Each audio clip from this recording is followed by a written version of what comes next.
Gracias, Henry. Gracias, Dorita. Sí, abrimos ya este foro de abuso sexual en el entorno familiar. Me acompaña, dentro de otros especialistas también, Marcela Roseto, psicóloga. Marcela, ¿cómo estás? Muy buenos días, muy bien. Gracias, Marcela, por venir y por hacerlo tan explícito, porque de eso se trata estos foros, de aprender juntas, tanto ustedes como nosotros. Vemos que hemos puesto dos dummy, un niño y una niña. Vemos también diferentes círculos con semáforos, pero antes de ya explicarlo, ¿qué tan importante es tener claro lo que vamos a hablar a continuación? Son conceptos básicos de prevención que tenemos que aplicar sí o sí con los niños. Yo sé que uno no se imagina, que uno piensa que para todo están preparados, pero realmente esto es importante que los ayudemos a entender estos principios básicos de autocuidado y de prevención de abuso.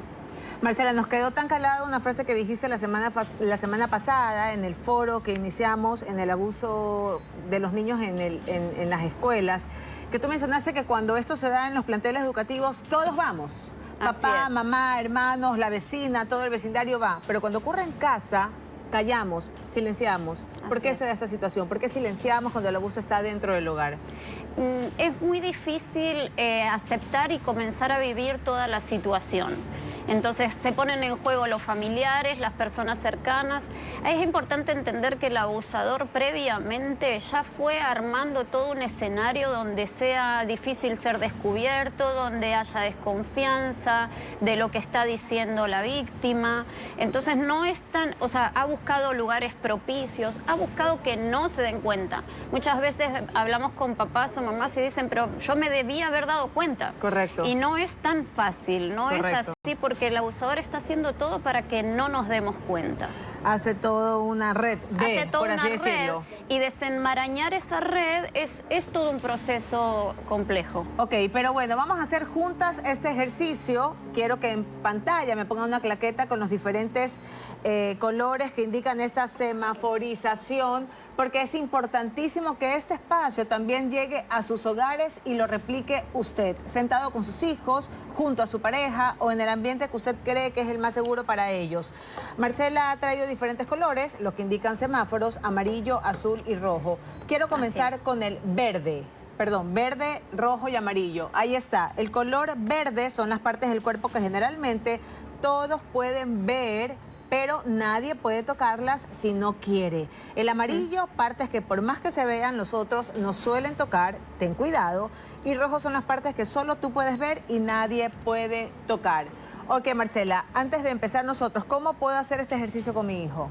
Así de fácil, no necesitas unos dummies, necesitas unos dibujitos, necesitas un par de stickers, no es un material en específico. ¿O foto del mismo niño con un marcador de diferentes colores? Foto del mismo niño, una figura en donde ellos puedan colorear o puedan marcar cuáles son aquellas partes. ¿Desde qué edad tú consideras que puede ser oportuno hablarles ya de estos temas? Desde muy pequeñitos. Desde muy pequeñitos, que te estoy hablando de 1 año y medio, desde 2 años, en donde a través del juego se pueden ir poniendo todos estos principios de prevención. Ok, Marcela, entonces empecemos. El color verde, como lo veíamos, ¿no? El color verde, permiso. El color verde puede ser la cabeza, por ejemplo. Ok. Sí, que yo pueda, que alguien me acaricie la cabeza, siempre y cuando yo quiera. Tú lo pones allá y yo lo pongo acá. Claro, es una parte del cuerpo que se ve. Que se ve. Que siempre está expuesta. Que está expuesta. Que alguien tal vez quiera peinarme o una palmadita en la cabeza. O sea, es una parte del cuerpo que alguien... O un beso también se da en la cabeza. O un besito en la cabeza. Yo, por ejemplo, cuando era chica no me gustaba que me toquen el pelo o que me despeinen. Entonces, para mí, no me toques la cabeza. Ok, perfecto. El siguiente punto donde tú indicas que también es color verde. Me llama la atención que has puesto pantalones de baño y no ropa interior. Porque el pantalón de baño es más fácil para los niños identificar. ¿Por qué? Porque nadie ve las partes que están en el traje de baño, aunque sea en público. La ropa interior a veces en el ambiente familiar se ven que se cambian los papás o ves que hay... se pierde la privacidad por momentos, pero ellos tienen que entender que hay partes que no las puede ver nadie. Y como cuando vas a la playa vos te tapás. ciertas áreas y esas áreas no las puede ver ni las puede tocar nadie. Entonces un niño de 3, 4, 5, 6, 7 años que ve a sus papás en ropa interior dentro de casa o desnudos dentro de casa, ¿no está bien? A ver, eso tenemos que ver el mal menor, ¿sí?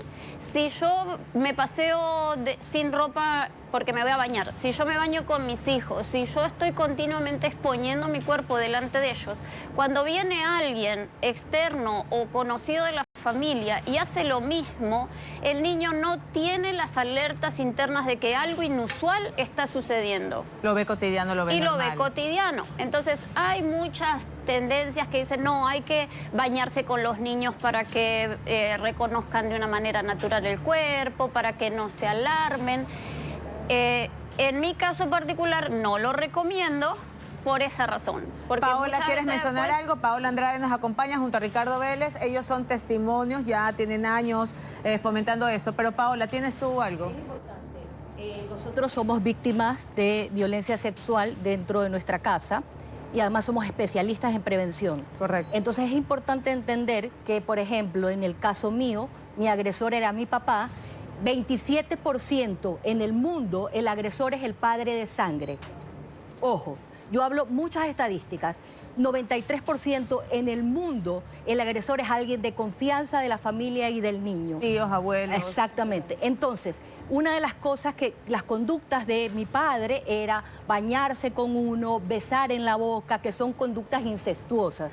Por eso es que cuidar las partes privadas, nosotros tenemos 35 programas educativos, 10 con UNICEF. Correcto. Las partes privadas solo se pueden ver en lugares privados. Por eso hay el baño donde el niño cierra la puerta y a partir de los 3 años tú le puedes decir al niño, a partir de hoy, aunque yo te ayude a bañar, tus partes privadas solo tú puedes tocar, que es uno de los cuentos que tenemos. Entonces, yo como una víctima de incesto recomendaría que los padres jamás se expongan ni se bañen con los niños. Y Ricardo... Además también hay un concepto muy interesante ahí. ¿Cuál sería ese, Ricardo? Que al momento que tú le dices a ese niño, a esa niña de 3 años, le estás indicando que el momento del baño es un momento privado y que tú le dices, ni yo, que soy tu mamá. que soy tu mamá, Ni que tu es la persona hermano. que más te ama, te puede tocar tus partes privadas, ese niño crece con la idea de Correcto. que, ok, ni mi mamá ni mi papá me pueden entrar, entonces nadie lo puede hacer.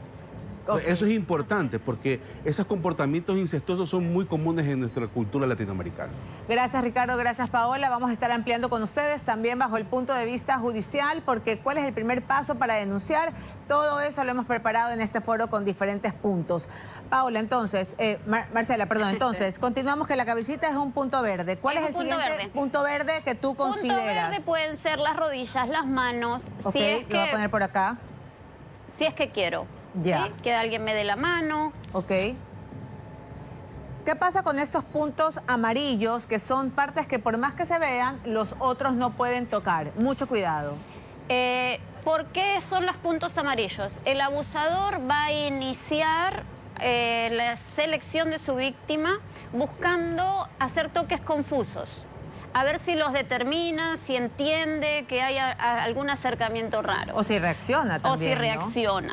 Entonces, muchas veces es importante entender que en ese momento, cuando un niño o una niña dice que no o habla, empieza a salir como que del rango de víctima, porque el abusador dice, bueno, si avanzo un poco más, me va a denunciar o va a decir o va a hablar.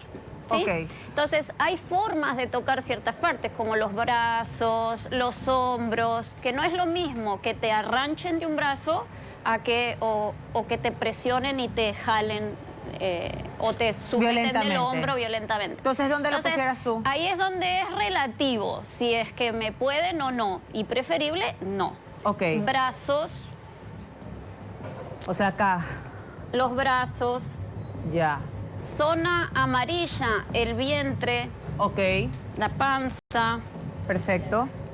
Hay razones por las que nos masajean la panza, que puede ser que me duele, que me va a revisar el médico, pero no... Y de la barriga, de la la zona barriguita. Y de íntima, ahí un solo ya toque. venimos rojo. Veo muchos tonos rojos. Mucho rojo. ¿Dónde mucho vas a poner rojo. estos tonos? ¿Por qué? Primero, por los toques confusos. Segundo, porque son las zonas erógenas que elige el abusador. Boca, Ok. Es una zona roja.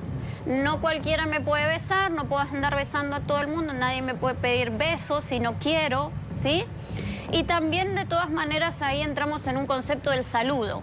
Ok. Que muchas veces obligamos a los niños a que Salude con saluden. beso, mijito, no sea Salude maleducado. con beso. Correcto. No, o sea, con puñito, saluda con la mano. No, si el niño o la niña no siente comodidad y confianza de dar un beso, Qué importante no eso. deberíamos motivar a que lo dé. Ok, ¿dónde pusieras entonces el primer rojo?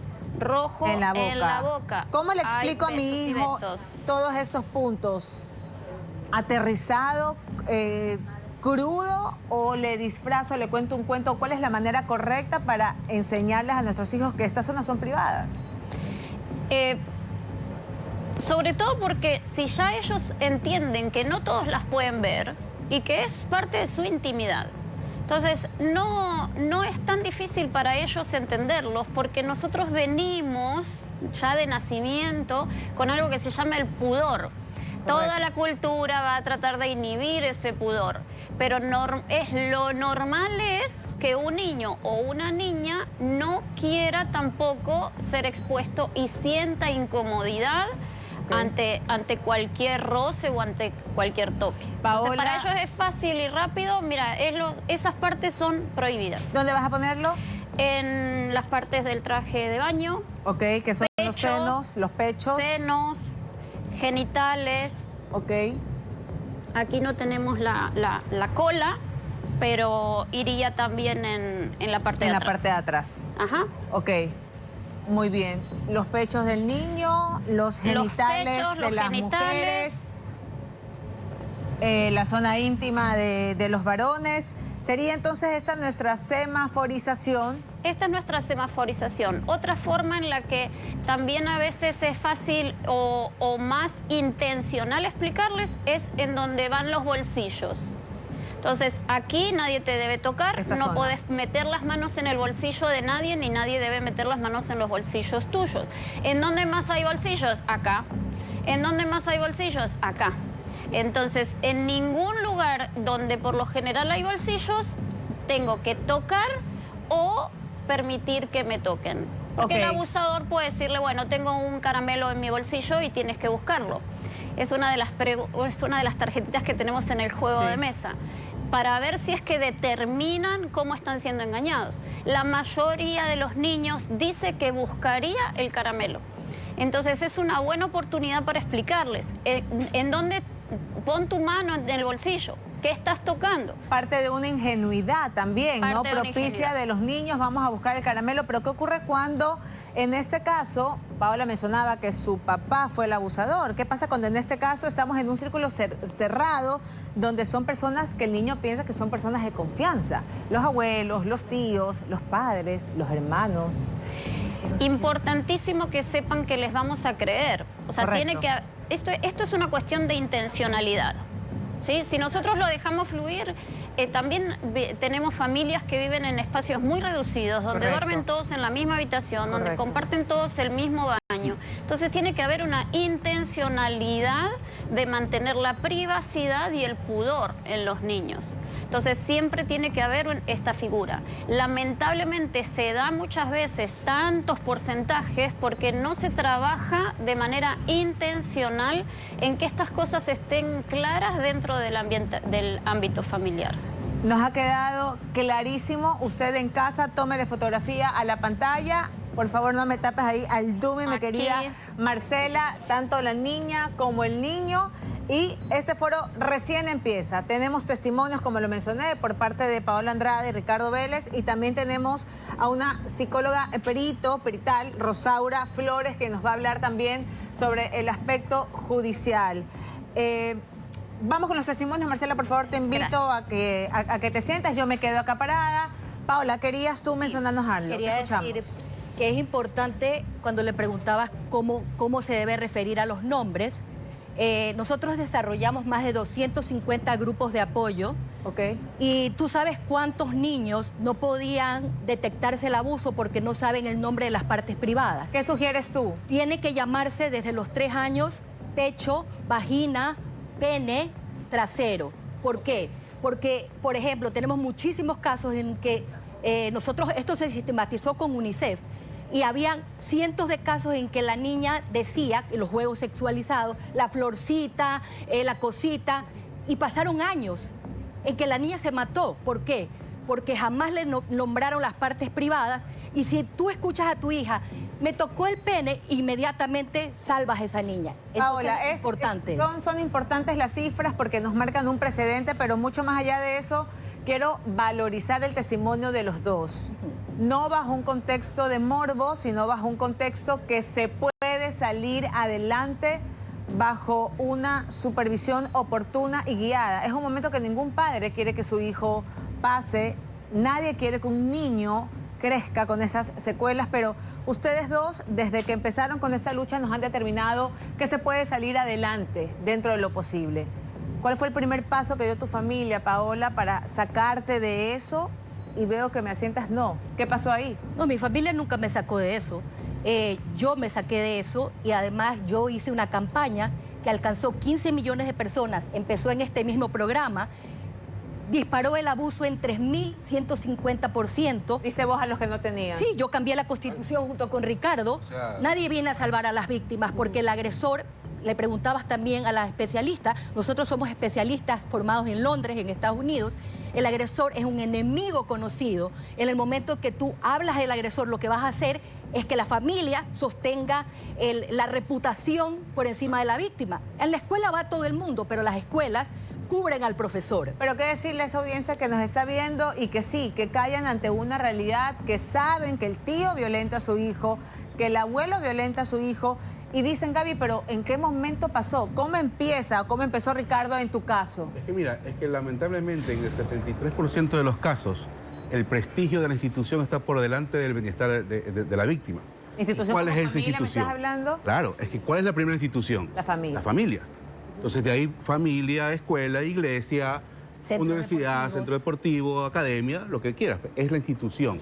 Entonces, ¿qué es lo que hacen la mayoría de los colegios cuando hay un caso de abuso sexual? Un profesor lo bota del colegio. Aquí no tenemos abusadores, pero lo bota la sociedad y se va a buscar trabajo en otro lado. Pero, Ricardo, dame esperanza, porque queremos justamente en este espacio, sabemos las estadísticas, sabemos todo lo que ya se ha mencionado en pantalla, pero dame esperanza. La esperanza está que en el 96% de los casos se pueden prevenir a través de la educación, a través de programas educativos, a través de enterarte como padre, informarte como padre y comenzar a hablar sobre Como mencionaba Marcela, nuestro punto. Ahora, quiero conversar con usted, Rosaura Flores, psicóloga perito, porque ya es una realidad. Dentro de casa se calla, no digas nada, que va a pensar la sociedad, las personas de clase alta social, de clase social alta, o de clase social media, o de clase social o de estrato social muy bajo. No hables, porque eso nos van a juzgar como familia. ¿Cuál es el proceso de denunciar en el Ecuador y qué necesito para ya empezar a alzar mi voz? Por un lado, es importantísimo, como bien mencionaban, la parte educativa, porque el hecho de que se identifique, porque hay un número también significativo, hablando de cifras nuevamente, correcto. En cuanto a que no se crea a los pequeños, ¿no? Niños, niñas, adolescentes, cuando mencionan algo, cuando ya están dando, no solo las señales de alerta, sino que lo verbalizan. Hay una verbalización clara de lo que está sucediendo con su cuerpo o las dinámicas que se manejan allí. Y no solamente es que el único factor es la vergüenza o la exposición de esta familia, sino también características personológicas de esta madre, de este padre, de este cuidador o de este sistema familiar en el que está allí. El tema de apego, por ejemplo, una madre, una mujer, una persona dependiente económicamente, afectivamente del otro, estos vínculos, la exposición de lealtad, el amor y la lealtad que suele mantenerse o manifestarse en esos aspectos también, que no les permite muchas veces exponer, sino que tanto pierdo yo acá y el pequeño o la pequeña lo superará en algún momento. Pues, ¿qué rol ¿no? tiene la madre en el momento de entablar esta denuncia? Porque se convierte en el primer canal de apoyo hacia el niño abusado? La que le debe de creer y la que lo lleva a buscar justicia. Hay un rol importantísimo y creeríamos que es donde debería desplazarse, y digo debería, utilizando este término, desplazarse precisamente estas conductas de cuidado, de protección y de afecto, ¿no? Y estas conductas de cuidado son tan importantes porque el rol en el momento que este niño o esta niña manifiesta algo, de esta madre o de este adulto cuidador, porque tal vez lo derivamos sobre la madre, ¿no? Que en su mayoría son quienes están un poco más cerca, ¿no? Es desde cómo yo reacciono en ese momento, y es importante educarse previamente, porque el momento en que digo las cosas se calla.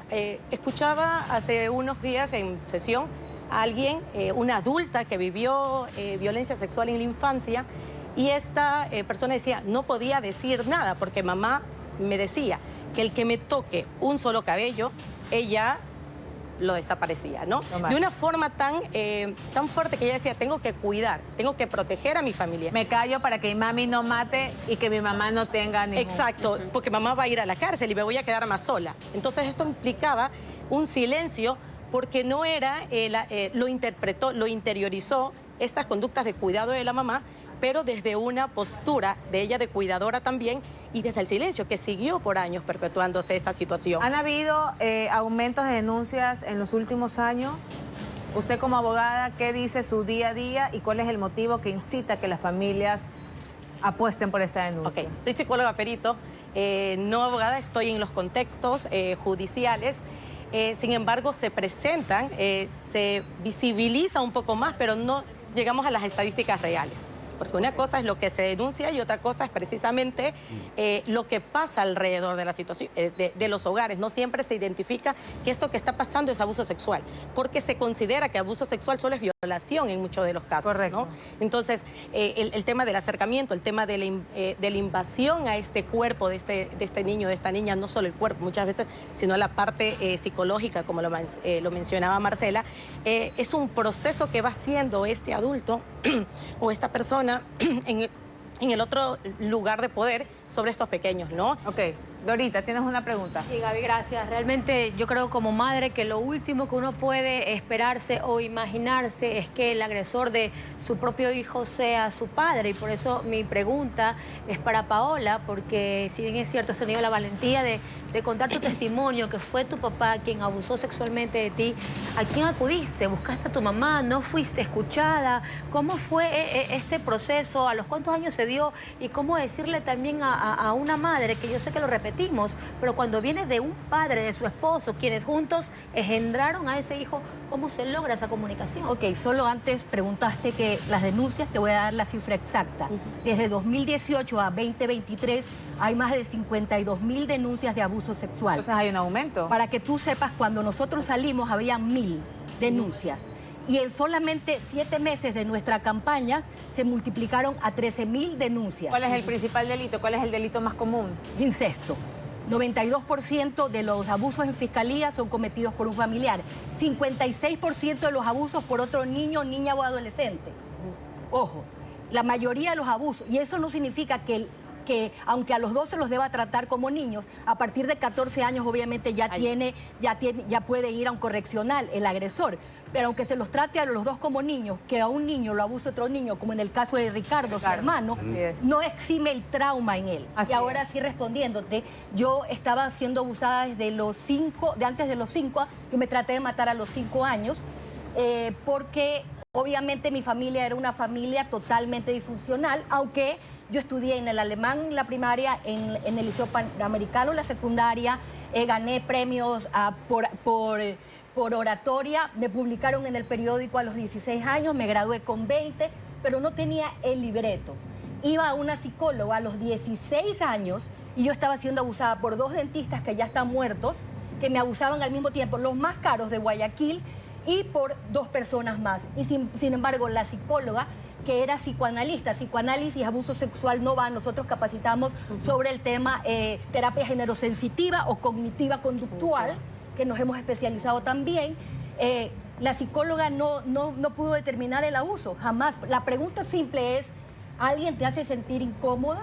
Obviamente, si mi papá gritaba delante de mi casa, te voy a matar, y lo gritaba ante cualquier lugar, él me decía, te voy a matar, delante de cualquier persona. Entonces yo le dije a mi mamá, a los 32 años que pude hablar, si eso es lo que veías, que a veces había tumbado una puerta. Y ojo, esto viven 7 de cada 10 mujeres en el Ecuador. Lo que estoy hablando no es, yo no soy la minoría, yo soy la regla. En Ecuador, el abuso de los niños, la mamá también es abusada o violentada por su pareja. O sea, son varios factores, pero hay un factor que es importante, la violencia de por sí, proveniente de alguien que está diseñado para protegerte, también genera... Es una traición. Es una traición, es la tercera traición, es la más difícil de elaborar, pero también genera un impacto, la violencia genera un impacto de mutismo en la persona. ¿Sí? Es muy difícil de hablar, a eso aumenta los prejuicios, el miedo, la culpa, cómo te manipula el agresor alrededor, o sea, son diferentes aspectos, nos cuesta mucho tiempo de hablar, ¿no es verdad? Y es por eso que nosotros el trabajo que realizamos, incluso a partir del 2018, la ley cambió. Cambiamos la Constitución. Ya no prescriben los delitos sexuales para que un niño que vive esto, como yo lo viví hace 30 y pico de años, puede demorarse el tiempo que sea, pero puede comenzar un proceso legal. Ricardo, ¿cómo lo lograste? Ayudando a otros, generando una campaña. ¿En qué edad, dijiste, tengo que romper esto y voy a empezar ayudando a otros? ¿Cómo lograste sanar? Un poco malo con los números, Está bien, las cifras son importantes, ¿no? como le dije. 32 años me tomó hablar, esto me pasó entre los 5 hasta los 12 años, y obviamente cuando nosotros arrancamos la campaña, hace 10 años, justamente en esta misma casa, y esto generó una revolución. Destapamos una olla de grillos. Así es. Y miles de personas nos escribían a diario, nos siguen escribiendo, pidiendo ayuda, ¿no? ¿Qué hacer? Cuando tú haces algo por alguien... Está comprobado. Está comprobado. Es como cuando tienes una sesión de grupo, terapia grupal. La palabra compartida, la palabra dicha, u otra persona que ha vivido lo mismo que tú dices, ok, hay alguien allí que se identifica. Yo me acuerdo que cuando estábamos sacando las estadísticas y la investigación, en un momento dado, Paola, hay más de 300 y pico millones de personas víctimas en el mundo. Hoy hay 650 millones de víctimas. Y yo le decía, pero no me siento tan mal. ¿Cómo no te vas a sentir tan mal con tanta gente? Yo, pues no me siento solo.